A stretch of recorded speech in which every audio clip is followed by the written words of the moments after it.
જો મિત્રો તમારે ભગવાનની કૃપા હોય, તમારા મહેનતના ફળ સ્વરૂપે તમારી પાસે કાર હોય, સારી એવી ભગવાનની દયાથી એક ગાડી હોય, તો મહેરબાની કરીને મારો આ સંદેશ તમે ખાસ સાંભળજો અને વધુમાં વધુ લોકોને મારી આ વાતને પહોંચાડજો.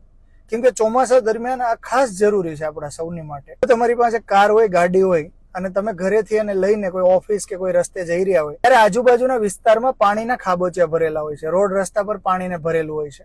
આવા સંજોગોમાં તમે જયારે સ્પીડમાં કાર લઈને જઈ રહ્યા હોય, તમને એવું લાગે છે અંદર બધું એકદમ અપ ટુ ડેટ હોય છે, તમારા ઉપર વરસાદ પણ નથી પડતો અને બાજુમાંથી ક્યાંય પાણી પણ નથી આવતું, પણ તમને ખબર નથી હોતી, તમારાથી અજાણતા, જાણતા નહીં પણ અજાણતા ઘણી એવી ભૂલો થઈ જાય છે, જે ભૂલો સામેવાળાને નુકસાન પહોંચાડે છે. જેમ કે મેં એક ફોટો મૂક્યો છે. આ દીકરી શાળાએ જતી હતી, બાજુમાંથી એક કાર નીકળી અને કાર એટલી સ્પીડે સડસડાટ નીકળી કે દીકરીનો યુનિફોર્મ બગડી ગયો. એ પાણી, એ કીચડ, એ બધું એના મોઢા ઉપર આવી ગયો.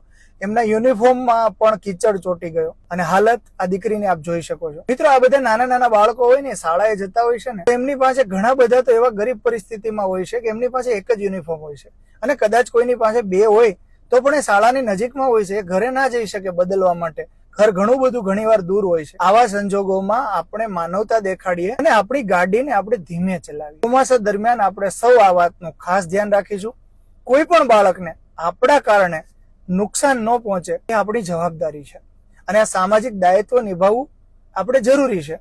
તો મિત્રો, આ રીલને વધુમાં વધુ લોકો સુધી પહોંચાડજો. આ વાત ખરેખર નાની છે પણ ખૂબ જરૂરી છે. આ દીકરી સાથે જે થયું છે ને, એ બીજા કોઈ બાળકો સાથે ના થાય અથવા તો કોઈ બીજા વડીલો સાથે પણ ના થાય. તો મારી આપ સૌને વિનંતી છે કે આપણે સૌ ડ્રાઇવિંગ એવી રીતે કરીએ કે આજુબાજુના લોકો સાથે ક્યાંક ને ક્યાંક આપણે એમનું નુકસાન ના પહોંચાડીએ. અને હા, ડ્રાઇવિંગ કરતી સમયે સીટ બેલ્ટ અવશ્ય લગાવીએ. આપણો જીવ આપણા પરિવાર માટે કિંમતી છે.